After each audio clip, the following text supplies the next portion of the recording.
সেদিন জানো তো আমার কর্তামশাই একটা অনুষ্ঠান বাড়িতে গিয়েছিল। স্টার্টার মেনুতে ছিল এই পনির পাসিন্দা।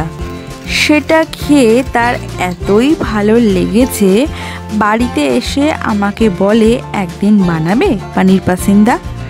এইভাবে বললে কেউ না বানিয়ে থাকতে পারে বলো তো? আর সাথে এটাও ভাবলাম সামনেই তো পুজো আসছে, ওই সময় তোমাদের বাড়িতেও কোনো না কোনো অতিথি আসা যাওয়া থাকবেই, তাই তাদেরকে গরম গরম চা বা কফির সাথে এইরকম পনির পাসিন্দা বানিয়ে দিলে কথা দিতে পারি একটার জায়গায় দুটো খাবেই। চলো তাহলে শিখে নেওয়া যাক।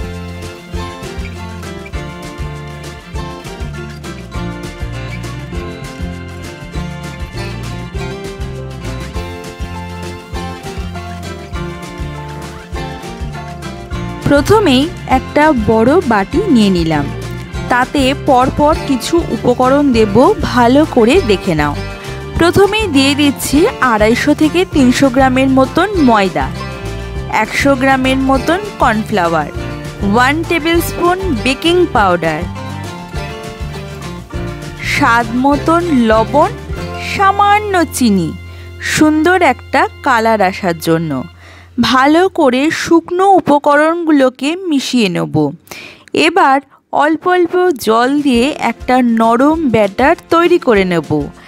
এখানে কিন্তু জলের পরিমাণ বেশি দেবে না, কম করে দেবে।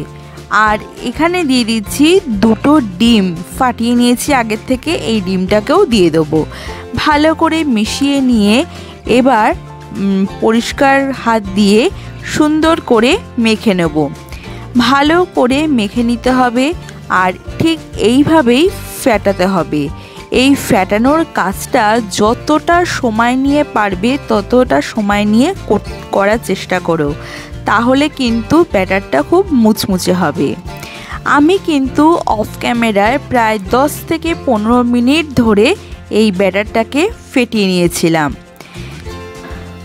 তোমাদেরও কিন্তু সময় নিয়ে এই কাজটা করতে হবে। দেখো বন্ধুরা, ব্যাটারটা আমি ওপর থেকে ফেলছি, কত সুন্দরভাবে ফিটের মতন হয়ে পড়ছে। আর ব্যাটারটা যে তৈরি হয়ে গেছে বুঝবে কি করে? দেখবে ব্যাটারটার ওপরে অনেক বাবলস কিন্তু তৈরি হবে, সেখান থেকেই বুঝতে পারবে ব্যাটারটা কিন্তু একদম পারফেক্ট তৈরি হয়ে গেছে। এবার এই ব্যাটারটাকে তুমি কিছুক্ষণের জন্য রেস্টে রাখো, দেখবে আরও বাবলস কিন্তু তৈরি হয়ে যাবে। চলো এই ফাঁকেতে আমি একটা চাটনি বানিয়ে নিই। ব্যাটারটা এখন রেস্টে থাক 10 থেকে 15 মিনিটের জন্য। চাটনি বানানোর জন্য আমি একটা থালায় ধনেপাতা, পুদিনা পাতা, 10 থেকে 12টা বড় কোয়া রসুন, 2 ইঞ্চ আদা আর 2 থেকে 3টে কাঁচা লঙ্কা।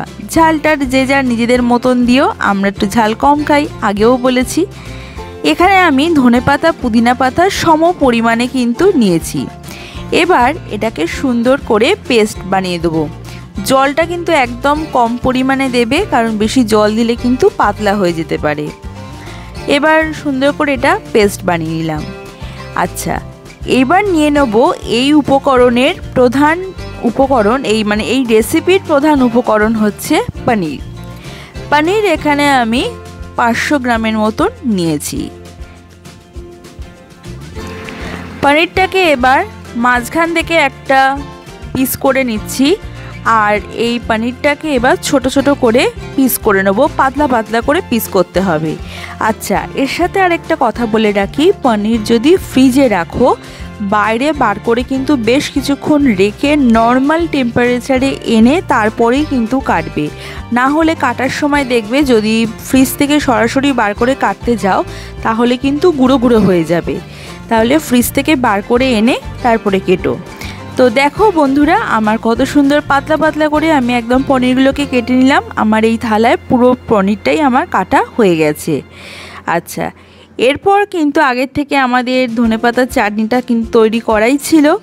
এর মধ্যে আমি স্বাদ মতন লবণ, সাদা লবণ আর বিট লবণ মিশিয়ে নিচ্ছি। যে যার স্বাদ মতন এটা মিশিয়ে নেবে। ভালো করে মিশিয়ে নেওয়া হয়ে গেল।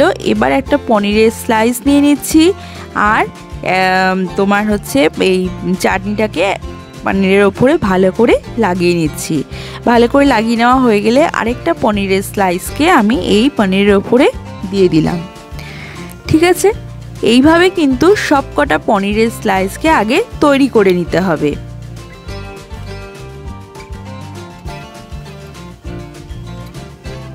সব কটা পনিরের স্লাইস আমার কিন্তু তৈরি করা হয়ে গেল। আর এর পাশাপাশি কিন্তু আমি কড়াইতে পর্যাপ্ত পরিমাণে সাদা তেল আগের থেকে গরম করতে বসিয়ে দিয়েছিলাম। আর প্রথমেই তো আমাদের ব্যাটারটা তৈরি করে রেখেছিলাম। দেখো বন্ধুরা, তোমাদেরকে বলেছিলাম না যে যতক্ষণ সময় ধরে ব্যাটারটা রেস্টে রাখতে পারবে তত আরও বাবলস তৈরি হবে। দেখতে পাচ্ছ অসংখ্য কিন্তু এখানে বাবলস তৈরি হয়েছে। তো চলো, এরপরে আমি পনিরটাকে এই ব্যাটারের মধ্যে চুবিয়ে নিচ্ছি। চুবিয়ে নিয়ে গ্যাসের ফ্লেমটাকে লো টু মিডিয়ামে রেখে আমি পনিরের পিসগুলোকে ভেজে নেব। আমি এখানে 2-3টে করে ভেজে নিচ্ছি।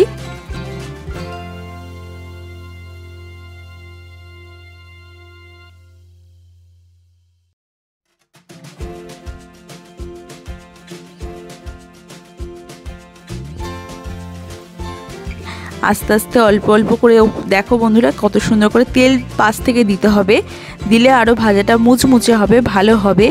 দেখো ঠিক এইভাবে ভেজে নিচ্ছি। ভেজে নিয়ে ঠিক উল্টো দিকটাও একইভাবে ভেজে নেব। তাহলে চলো, এইভাবেই হয়ে গেল পনির পাসিন্দা। আর এটাকে সার্ভ করছি স্যালাড আর টমেটো কেচাপের সাথে। তো কি কেমন লাগলো আজকের রেসিপিটা? সময় সাপেক্ষ বলে মনে হচ্ছে? আমার তো মনে হচ্ছে না। অনায়াসে কিন্তু তোমরা এই পুজোর সময়টাতে বানাতে পারো, ভালো লাগবে। শুধু পুজোর সময় কেন, যে কোনো সময় তোমরা কিন্তু এই পনির পাসিন্দা আইটেমটা সন্ধেবেলা স্ন্যাক্স হিসাবে বানাতেই পারো। তো চলো, আজকের মতন আসি, আবার আসবো পরের দিন অন্য কোনো ভিডিওর সাথে। টাটা।